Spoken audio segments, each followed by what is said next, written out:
loobin po ng Diyos na matapos po natin ang buong chapter po ito ng 15.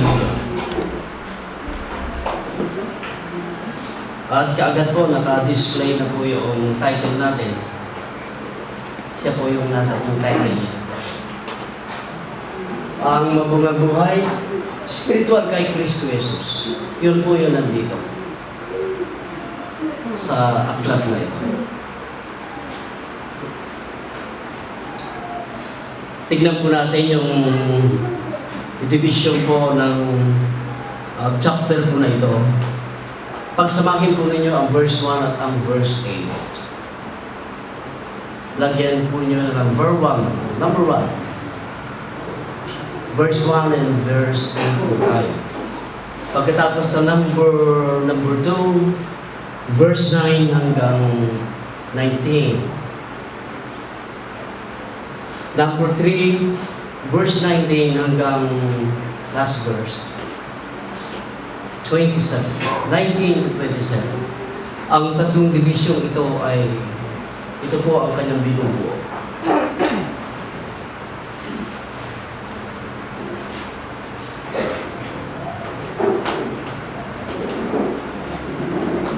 Kaya mag-start na po tayo. A fruitful life in the spiritual in Christ Jesus.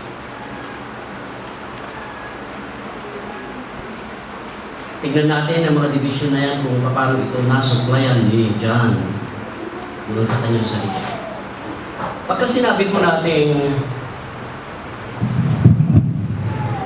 sa title natin ang mabungang buhay espiritual kay Kristo Jesus. Mabungang buhay espiritual. Ito ay na kay Kristo Jesus siya. Alam niyo ba ito? Marami naman talaga mga Christians ang nais maging, sabihin natin, matagumpay sa spiritual. Kaya sa anumang paraan ay ginagawa nila lahat. Ngunit sa dulo nun ay nasasabi po ang mga mananampalataya doon sa isang buhay sa spiritual na matagumpay. Mabungang buhay spiritual. At mayroon ding mga talagang taong hindi iniisip ang kanilang buhay ay mabunga sa spiritual. Totoo yan. Kaya naman, sasabihin natin ang kanilang direksyon ay wala kong kanilang direksyon. Pero sasabitin natin ang lahat ng paraan na maaaring nating makita dito sa buong chapter na ito para maging malinaw naman.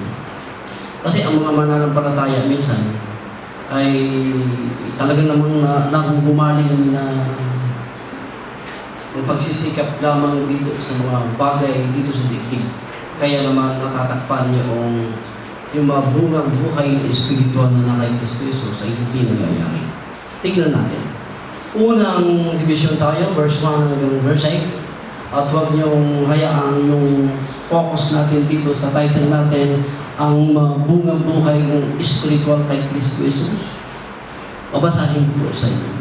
Dito sa unang-unang bahag natin, mababasa niyo dyan, nandyan ang Ama, nandyan yung Anak, at nandyan din ang mga mananampalataya. And of course, sa buong chapter na yan, nabanggit din dito ang salita ng Diyos. At hindi lamang yan, brethren, nabanggit din dito ang Espiritu ng Diyos. Sa pinakahuling bahagi nito ay hindi hinayaan ng Panginoon Yesus na hindi banggitin ang banal na Espiritu dito. Dahil napakalaking influensya ng banal na Espiritu sa paglago natin sa spiritual, sa pagtatagumpay natin sa spiritual, o di kaya yung talagang buhay na masagana ng spiritual na kay Kristo Jesus. Pagkabinuksan nyo sa verse 1, ang makikita nyo dyan na sinasabi ni Jesus ay ganito: ako ang puno ng ubas. Sa Tagalog yan. In English, I am the vine. 15. I am the true vine, and my Father is the husbandman. Sa ibang translasyon, Ako ang puno ng ubas at ang Ama. Agad-agad inilabas ng Panginoong Yesus ang katotohanan na ang Ama, siya yung magbubukid. Siya yung gardener na ay nakukuha niyo. Siya yung magsasaka. Yan. Ako yung puno ng ubas at ang Ama ang magsasaka. Siya yung may-ari ng sakahan. Pagkatapos noon na maigayag na si Jesus ang puno ng ubas at ang Ama ang nag-aalaga sa puno ng ubas, ganito kaagad ang idinugtong ng Panginoong Jesus. I am the true vine, and my Father is the husbandman. Every branch in me, bawat sanga na nasa akin, sapagkat siya yung puno, amen? Siya yung puno. At ang sinasabi niya, kayo ang sanga. Huwag niyong kalilimutan na ang bansang Israel, ang mga Israelitas, ang tunay na sanga ng puno ng ubas, hindi ang mga hindi. Ngunit matututo tayo ng marami dito sa chapter na ito. Ang sanga ng ubas na ito, walang iba ang bansang Israel. Titignan natin kung paano natin ma-adapt ang bagay na ito sa ikatututo natin. I am the true vine, and my Father is the husbandman. Every branch in me that beareth not fruits, He taketh away. Every branch in me, bawat sanga na nasa akin na hindi nagbubunga, tinatanggal ng Ama. At bawat nagbubungang mga sanga ay kanyang nililinis para magbunga pa ito. Bring forth more fruit. Hayag na hayag, wala na itong, kahit hindi ko na ito explain, na ang sinasabi ng Panginoong Yesus dito, verse 3, now you are cleansed through the word which I have spoken unto you.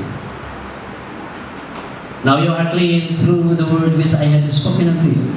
Abide in me, and I in you. As the branch cannot bear fruit of itself, except it abide in the vine, no more can ye except you abide in me. I am the vine and you are the branches. Tignan niyo kung paano ang Amang ito, ang gardener na ito, o ang magsasakang ito. Sinasabi niya sa ating mga nababasa, at huwag niyong ilalayo sa inyong isip,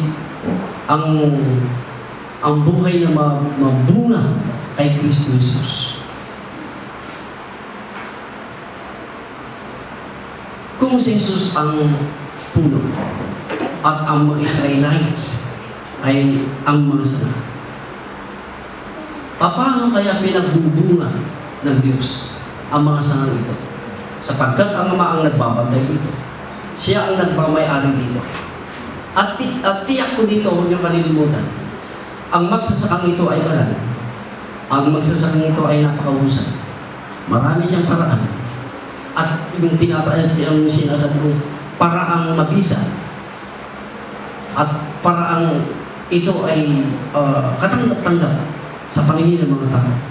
Sapagkat ang magsasakang ito, walang iba ang Ama, ang gagawa ng paraan para magbunga ang mga sanga. Titignan natin kung paano ang pagpapalago ng kanyang ubasan. Dahil isa sa mga nasa puso ng isang magsasakang katulad ng Diyos ay ang magtagumpay at ang makita ang kanyang pagtatagumpay sa kanyang pananim o ang kanyang tinatanim. Tama ba yung nasa isip ko na naisulat? Walang isang nais ng isang magsasaka kundi ang magtagumpay siya. At ang pagtatagumpay na ito'y makikita niya doon sa kanyang pananim. Tama po? Na ito ay nagbubunga. Kaya tignan natin ang kanyang paraan o ang kanyang pamamaraan. Pero tinitiyak ko, ang kanyang paraan, tama, matuwid, siyempre mag-isa ang mga paraan ito. Ang mabungang buhay espiritual kay Kristo Jesus. Tignan natin kung paano gagawin ng magsasakang ito. Mahusay ba ang ama ng magsasaka? Ganito, unang-una sa lahat, para maging mabunga, huwag niyong kalilimutan, ang iglesia ngayon, na binubuo ng Hudyo at Hindi, ay naikabit doon sa puno ng ubas na ito. Lahat ng mananampalataya, Hudyo at Hindi, ang tawag dito yung iglesia, ay naidugtong na ito. Pagkatapos ng palatayanan, ang ginawa ni Jesus doon sa krus ng Kalbaryo, pagkatapos kilalanin ng isang tao na si Jesus ay Diyos, na si Jesus ang may kakayanan lamang mag-alis ng kasalanan ng mga tao, at muling nabuhay itong si Jesus sa tuluyang tagumpay ng mga mananampalataya, ang sino man tao, Hudyo at Hindi, ay nakakabit sa puno ng ubas na ito. Amen? Titignan natin kung paano ang ginagawa ng hardinero ito o ang magsasakang ito, kung paano niya ginagawa ang bawat mananampalataya sa panahon ito. Hindi lamang ang mga Hudyo, kundi makita tayo man ngayon. Tingnan natin kung paano niya ito ginagawa. At ito rin tiyak po ang magiging paraan natin, at huwag natin kalilimutan para magbunga nga tayo. Ang unang-unang binanggit ng Panginoon na paraan nitong magsasakang ito ay sinasabi niya ng ganito, brethren, I am the vine and my Father is the husbandman. Every branch in me that beareth not fruit, he taketh away. Ano yan, Pastor? Ang ginagawa niya para magbunga, Pastor, tatanggalin ka one day pagka hindi ka nagbubunga. Ganun ba yun, Pastor? Ganun yun. Kaya makikita mo one day, may mawawala sa iyong tabi. Dahil hindi ito nagbubunga na minsan ay ikinabit ng Diyos sa pamagitan ng pananampalataya kay Kristo Jesus. Natatanggal ang Diyos sa mga taong hindi nagbubunga ng mga espiritual na bagay. Sinasabi sa Romans chapter 6, if I am not mistaken, verse 22. Mula nung tanggapin natin ang Panginoong Jesus, ay dapat tayong magbunga ng mga matutuwid na bagay. Chapter 7, verse 4, kailangan makita ang mga espiritual na bagay, ang mga matutuwid na bagay ay kailangan dumami ang mga bunga natin sa Diyos. Magbunga tayo ng mga mabubuting bagay, Colossus verse 10, chapter 1, verse 10 ng Colossus. Magbunga tayo ng mga mararaming mga good works, hindi bad works. Hindi bad works ang ating ibubunga. Pawang mabubuting bagay ang ating ibunga. Dahil nakakabit tayo sa banal na puno ng ubas na si Jesus.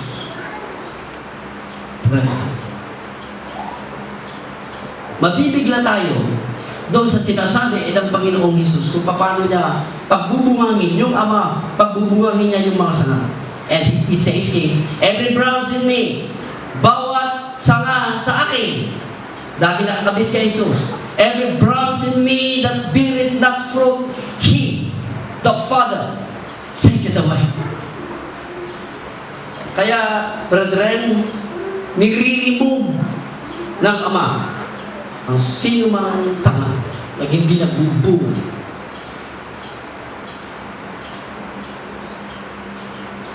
Bakit kasi nandyan yung sanga na hindi nagbubunga? Bakit kasi nandyan ang isang tao na hindi naman nagbubunga? Binibigyan lahat ng Diyos ang pagkakataong maikabit doon sa punong ito. Walang iba si Jesus.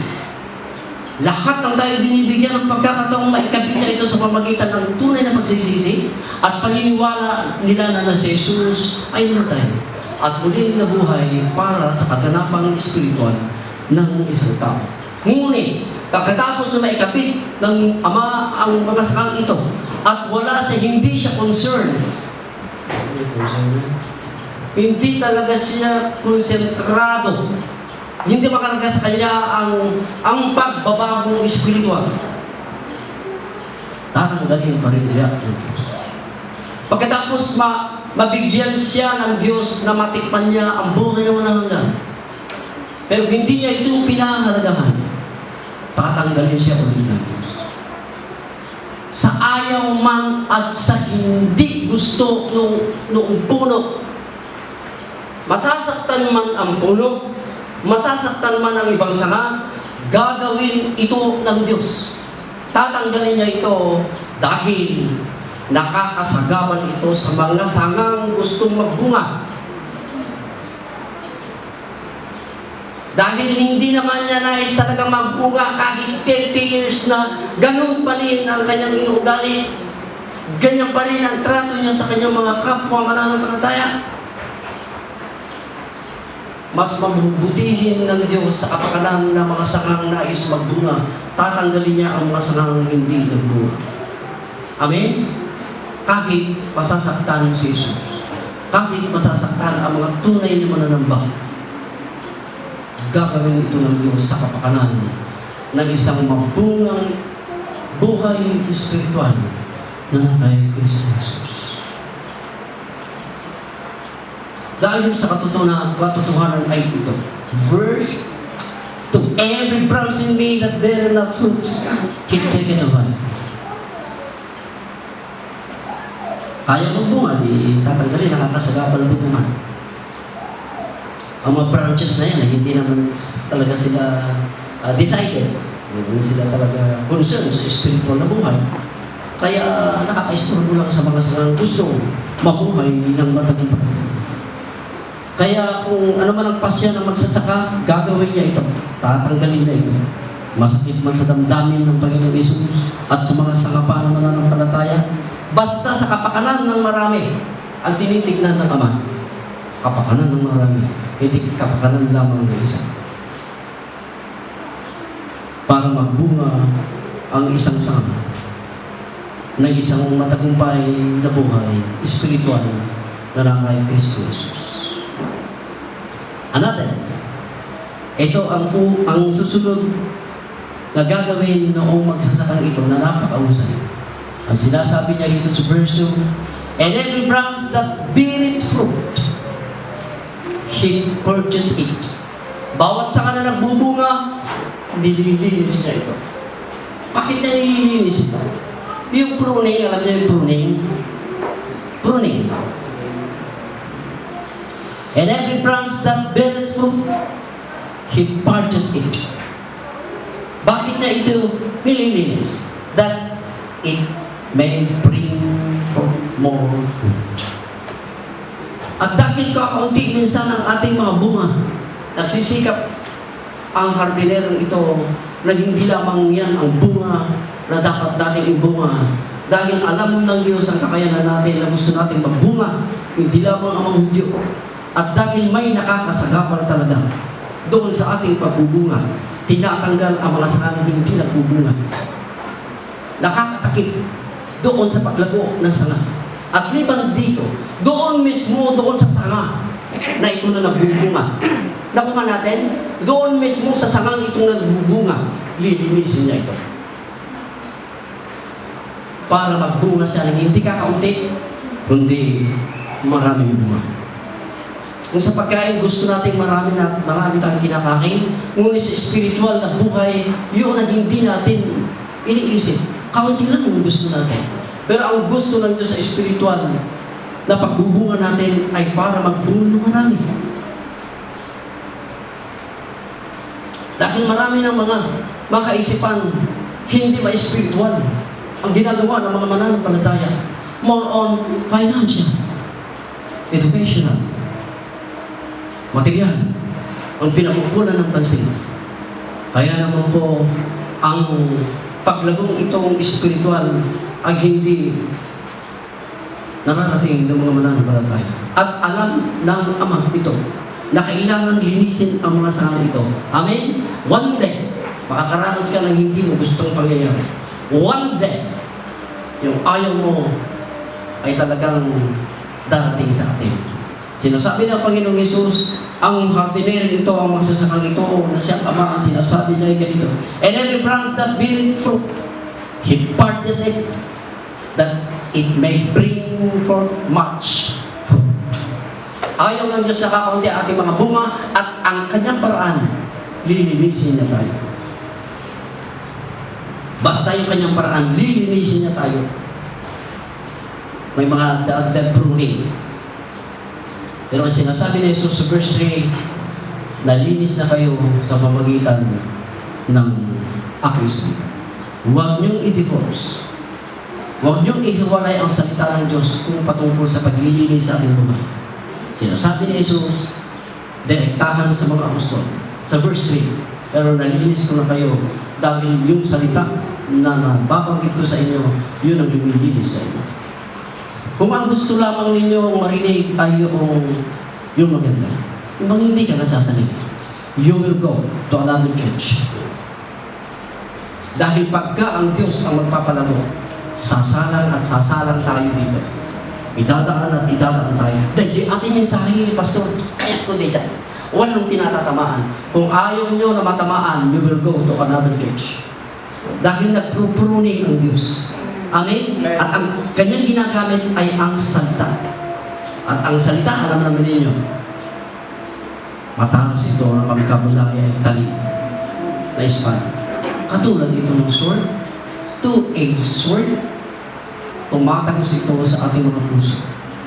Ang gusto nating marinig ay yung hindi tayo talaga nadadaanan ng kanyang salita, walang pruning, huwag kang aasa. Nalalago tayo. Kung yan lang ang gusto nyo marinig, ay yung marinig lamang ninyo ay ang maganda. Ayaw bang makarinig na hindi maganda? Dito, mas maraming hindi maganda. Pero pinatitiyak ko yung hindi maganda sa inyong palagay. Ito yung naman ang maganda para sa inyong ikabubuti.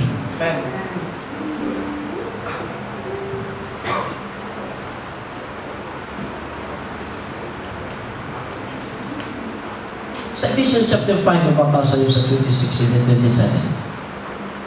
Ang salita ni Jesus, ibinigay niya sa iglesia para gawing banal ang iglesia. Para ang iglesia ay walang kulubot, walang anumang uri ng kapintasan meron siya. Dahil one day, ang iglesia ito ay ihaharap ni Jesus sa kanyang sarili.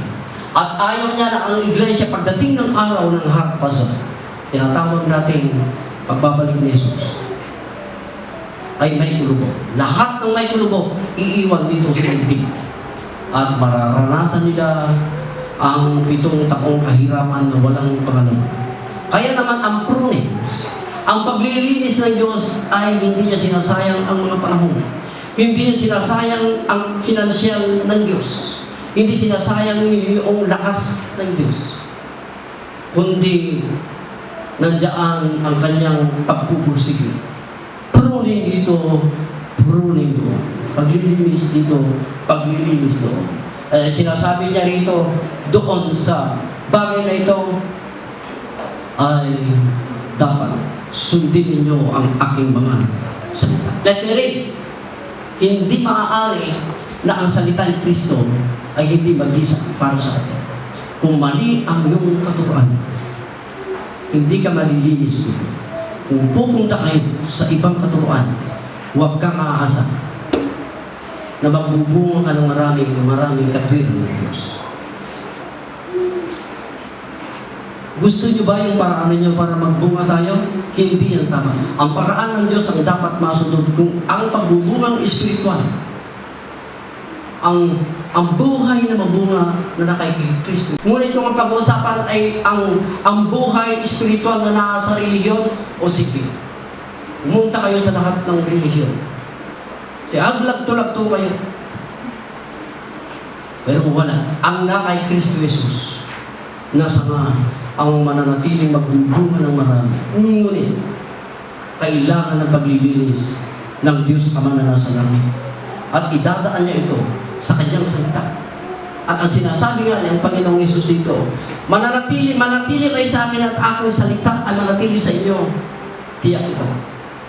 Ay ang sinasabi niya ay, obey my words. Obey my commands. Pagkamaling doctrine, hindi magbubunga ang isang tao sa espiritual na nakay Kristo Jesus. Hindi na nakay Kristo Jesus ang buhay na ito.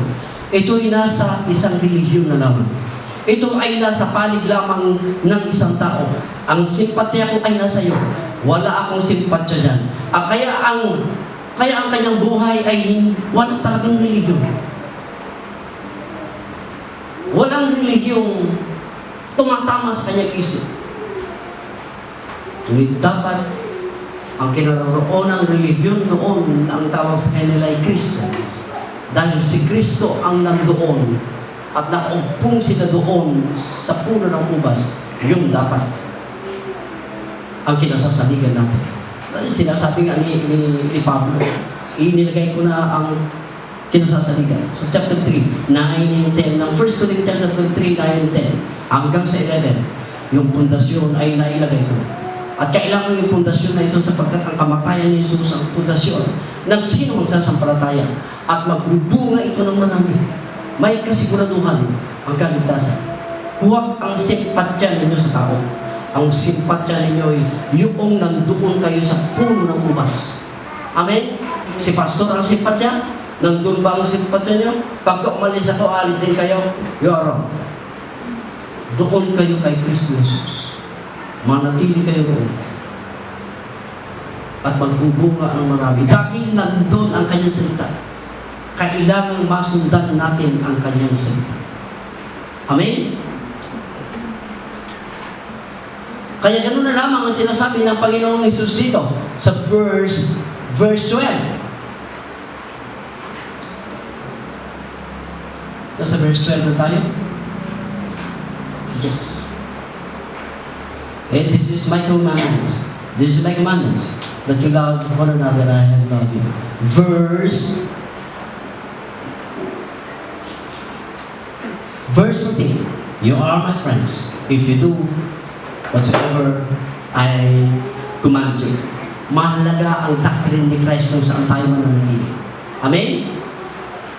Palalaguin tayo ng Diyos ko. At next, tignan natin mabuti. Next,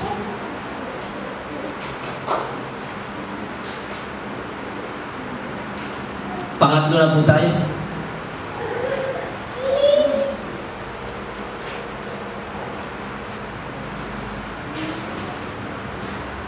Ayun na. Anong verse po tayo? Nasa verse 4 and 5. Tingnan natin kung paano lalago ang buhay natin. Verse 3, now you are cleansed through the word which I have spoken unto you. Yan ang pagpruning o paglilinis ng Ama sa atin para magbunga tayo. Ngayon nasa verse 4. Abide in me, and I in you. As the branch cannot bear fruit of itself, except it abide in the vine. Manatili kayo sa akin at ako ay sa inyo. Dahil ang sanga na hindi na nanatili sa akin ay hindi magbubunga. Sa panahon na yun, mga kapatid, hindi madali ang manatili kay Jesus.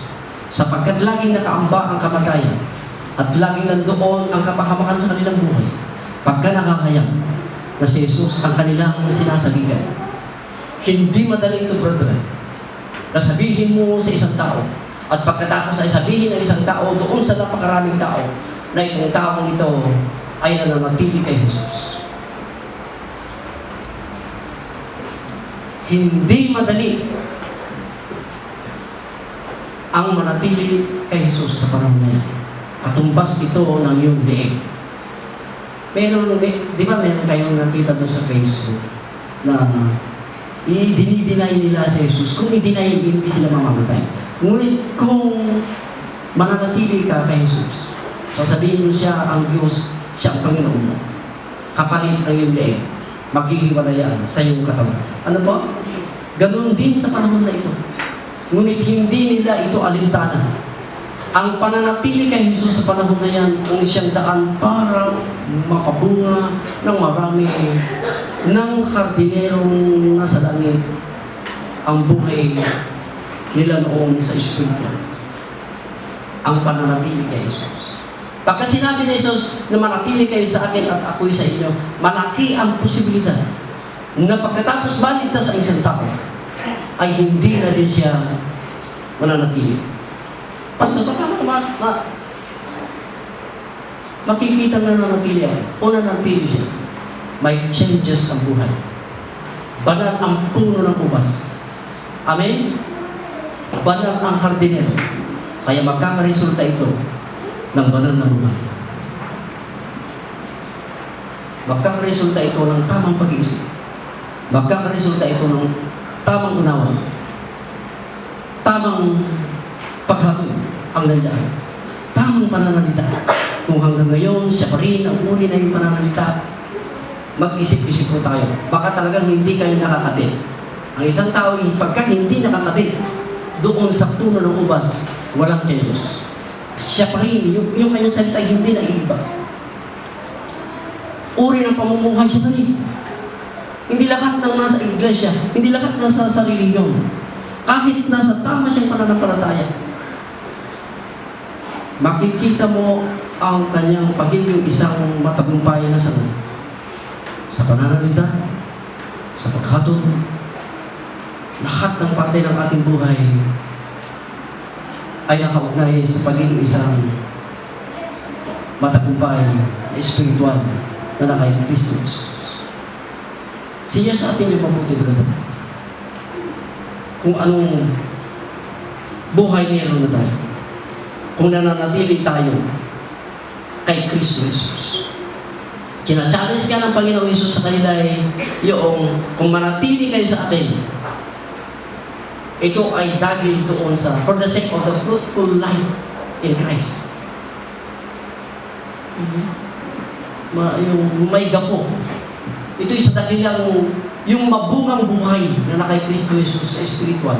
Isaalang-alang din ito. Kaya kahit anong mangyari, manatili tayo kay Kristo Jesus. Amen? Ngunit, kung ang buhay natin ay hindi talaga seryoso doon sa puno ng ubas, maya't maya, ang Diyos na nakakala, wala na tayo sa puno ng ubas. At makikita natin na patuloy na sinasabi ng Panginoon, ang wala sa akin ay hakatulan. At wala itong magagawa. Let me read. And the verse 4, mabasahin ko sa verse 4. Abide in me and I in you, as the branch cannot bear much fruit or bear fruit of itself, except it abide in me, in the vine, no more can ye except you be in me, abide in me.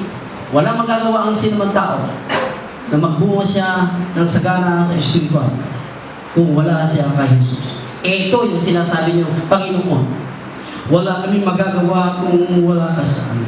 Isipin niyo mabuti yan. Ito'y ang mabungang buhay espiritual na nakay Kristo. Kung sa material, emotional, marami tayong gagawa. Ngunit sa mga righteous things, yan na yung hindi nagagawa ng sinumang tao. Dahil kahiwalay siya doon sa puno ng ubas. Wala kayong magagawa. Without me, verse 7, another verse.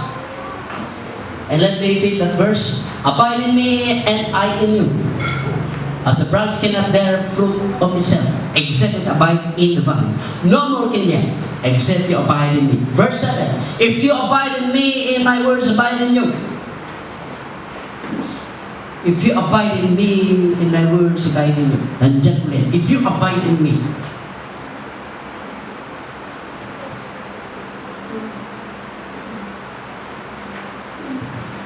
Verse 5.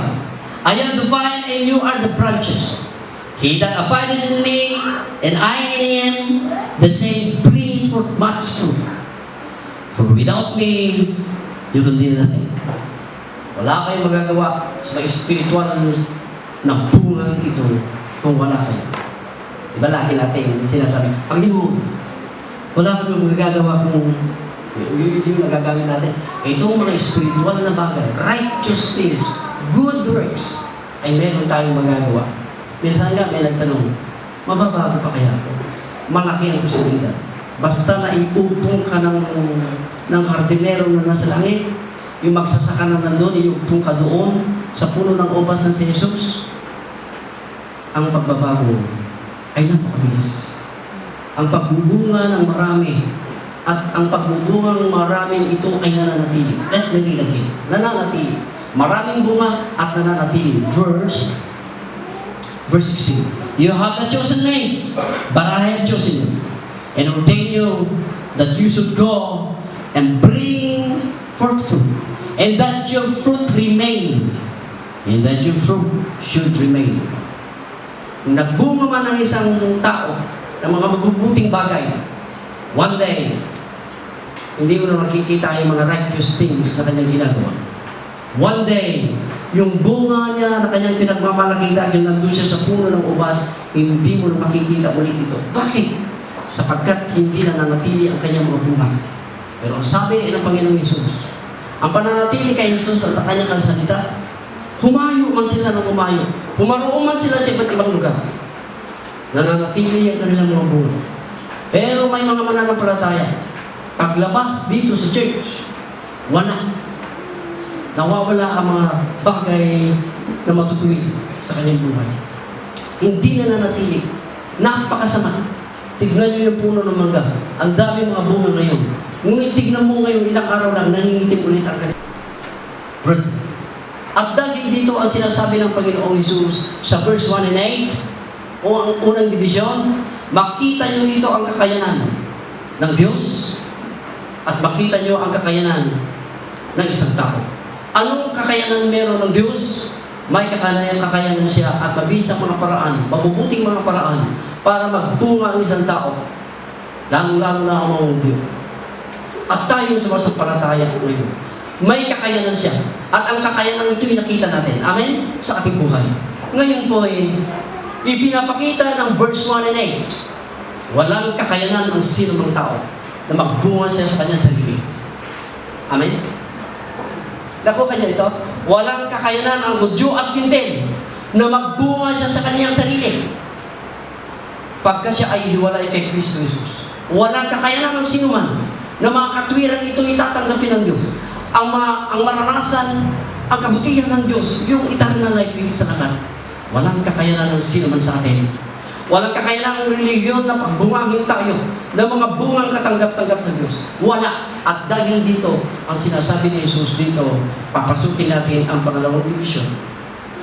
And verse, ang sinasabi niya dito ay ganito. Unahin po natin, ano? Puntahan natin sa verse 5. I am the vine and you are the branches. He that abideth in me and I in him, that same bring forth much fruit. For without me you can do nothing. Walang kakayanan ng tao. If a man abideth not in me, he is cut forth as branch, it is withered, and men gather them and cast them into the fire, and they are burned. If you abide in me, and my words abide in you, you shall ask what you will, and it shall be done unto you. Here is my Father glorified that you bear much fruit. You shall be my disciples. As the Father loved me, so have I loved you. Continue in my love. Dito lang unang pangalawang division. If you keep my commandments, you shall abide in my love. At pagkatapos dito ay eto na. Greater love that no man than this, that a man laid down his life for his friends. Pinakauli, verse 17. These things I have commanded you, that you love one another. Ang ganda naman ito, paano kaya natin ito magkatugtog? Verse 12. This is my commandments, that you love one another as I has loved you. Bakit ito nakasingit? Yung mahal kayo, magmahal din kayo. Pagkatapos mabanggit ng Panginoong Hesus yung kawalang pag-asa ang sinamang tao na magtungo sa kanyang sarili para tanggapin siya ng Diyos. Kahit siya agulagol, magpumigla siya para makapagbunga siya sa kanyang mga paraan, hindi mangyayari ito. Walang kailan sa buhay. Walang kakayanan ng tao. At ito ang dahilan, brother, kung bakit minahal ng Diyos ang buong daigdig. Dahil walang kakayanan ang tao na magbigay ng kanyang sariling bunga sa espiritual para tanggapin siya ng Diyos. At dahil nakaawa ang tao sa Diyos, at dahil nagmamahal talaga ang Diyos sa atin, binigay niya ang kanyang sarili sa atin upang ito ang simula para magdunga tayo. Amen? Kaya minamahal ko kayo. Ang sinasabi ni Jesus, pagkatapos mabanggit na walang kakayanan ng sino mang tao na magbunga, kaya nga minamahal mo kayo. Kung makikita mong walang kakayanan ng anak, kapatid, o sino man sa mga sa buhay, minamahal mo siya. at iaangat mo siya. Gagawa ka ng paraan. Yung bagay na gusto mong mangyari at gusto niyang mangyari na hindi mo nagagawa, ay nagbibigay ka ng isang magandang paraan at mabisa yung pagmamahal mo. Para yung hindi niya kayang gawin. Yung hindi niya kaya makita sa kanyang buhay, ang magiging daan dito ay dahil sa naaawa ka at nagmamahal. Kaya sinasabi ng Panginoon Jesus, magmahalan kayo. Bakit, Panginoon? Hindi mo mamahalin yung ikaw at iyong sarili? Wala nang kakayanan. Hindi ka pa nakahawa sa iyong sarili? Mahalin mo ang iyong sarili. Mahalin mo, laban na natin. Dahil wala kang kakayanan bagbunga. Wala siyang kakayanan. Mahalin mo siya. Maawa ka at wala siyang kakayanan. Kaya nga ako nagmamahal sa inyo dahil wala kayong kakayanan magbunga. And that's it, brethren. Ang dahilan kung bakit mayroon tayong pagkakataon na binigay ng hardinerong ito ay dahil sa pag-ibig ng Diyos sa atin. Nagkaroon tayo ng puwang na magbubunga na rin tayo. Dahil sa ang tulak na ito, yung naaawa talaga ang Diyos sa atin. At nagmamahal siya sa atin. Ito rin ang dahilan kung bakit naaawa tayo sa ating mga kapatid.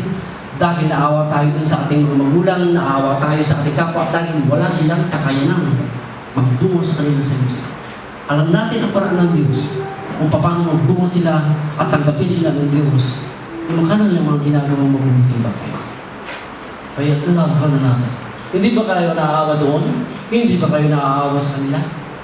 Ang nagtutulak na magbigay ng pagkakataong magbunga ang sinumang tao ay yung tayo ay naaawa at nagpapakita ng pag-ibig. Amen? Tuntangan natin, brethren. Yung pinakahuling yugto ng babasahin ko rito, inulit niya sa 17, "These things I command you, that you love one another." Dahil wala kayong kapwa kakayanan. "These things I command you, that you love one another." Pinakahuling division. If the world have loved you, you know that it hated me before it hated you. If you were of the world would love you, would love you. Ano yan, Pastor? Ang pagbubunga natin, handang-handa ang daigdig para handahan ang ating pagbubunga nito. Galit ang daigdig sa atin. Galit ang buong daigdig sa mga Hudyo noon pa. Marami ng panahon pa. Historically, ang dami ng bansa ang gustong mawala ang mga Hudyo. Ngunit nananatili ang mga Hudyo sa mga kasaysayan. Ito na yung kabisado nating panahon na gustong talagang walain ang kasaysayan ng mga Hudyo ay si Hitler. Kilala niyo si Hitler? Ngunit may awa ang Diyos. Hanggang ngayon nandyan ang mga Hudyo at dumadami sila at patuloy na nagtatagumpay.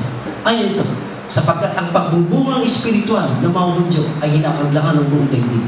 At ang pagbubungang espiritual ng iglesia ngayon tayo, anumang uring taong meron tayo ngayon, sapagkat ligtas tayo, hinakaglakan ito ng buong daigdig para tayo ay hindi magpatuloy sa pagbubunga ng mga bagay na matutuwid. At kaya ang sinasabi ng Panginoong Hesus sa kanila ay, huwag kayong manatili sa buong daigdig. You are not belong to the world. Kung kayo ay kasama pa rin ng buong daigdig, ito ang dahilan kung bakit hindi nagbubunga ng marami at hindi nananatili ang mga bungang marami na naka Kristo Jesus. Dahil marami pa rin mga Christians, ang lahat ng paraan ng daigdig ay paraan pa rin nila. Uri ng pananalita, uri ng kilos, uri ng pananamit, uri ng paghatol, lahat ng uri. Ang lumalabas lagi sa kanilang bibig ay nasaktan po kasi. Yan ang tagal-tagal na nakatanim yan yung nasaktan kasi. Laging hindi natatanggal yan. Yan ang nakatanim at nag-uugat ng nag-uugat ng nag-uugat. Yung nasaktan at ganyan. Aging galit at tan, nakasensitive ka. Diba? Wala kang pinapalampas pagka nakarinig ka ng hindi maganda, wala kang pinapalampas. Pero mananatili, pagka ang mga bagay na nanatili ito, ay nagiging hadlang ito sa paglabong ng espiritu. Ngunit, pagka mayroon kang nalagyan na masakit sa ibang tao, tungkol sa iyo, sa ibang tao, tungkol sa ibang tao. At napakatahimik mo ng mga taon na napakatahimik mo. Dagijay sinyales na lumalago tayo. Amen? Inakadlakan tayo ng buong daigdig para tuluyang lumago ng lumago yung buhay natin na kay Kristo Jesus. Pero sinasabi ng Panginoong Jesus ay huwag tayong manatili sa daigdig dahil ito ang kanyang pakay. Ang walain ng ating pagiging isang mabisang mananampalataya. If you were of the world would love you so. But because you are not of the world, but I have chosen you out of the world, therefore the world hates you. Hayaan ninyo na ang buong daigdig ay magalit sa atin, sa ating pagiging isang matuwid. Amen? Dahil ang panig natin ay doon sa puno ng ubas, hindi sa puno ng daigdig na ito buto.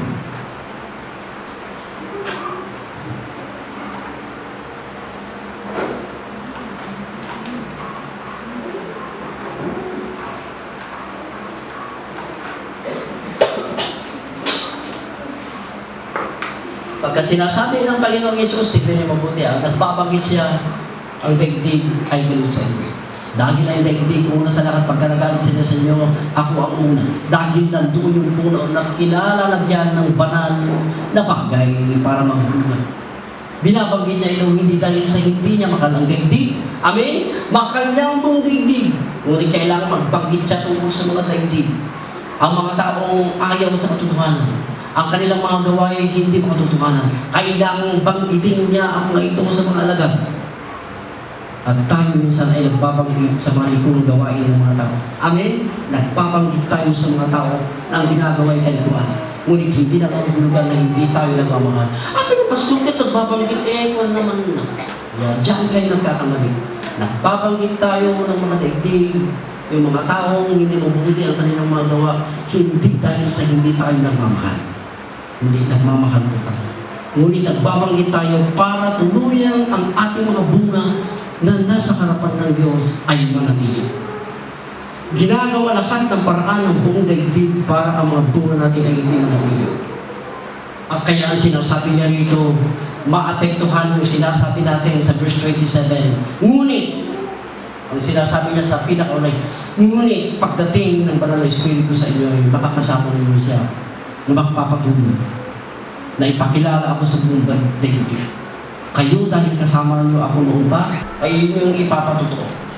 Kaya yung pagiging isang mananampalataya natin, yung evangelism natin, yung pagpapatotoo natin na si Jesus ang kailangan nila at yun ang kanilang pag-asa, sapagkat siya ang puno ng ubas.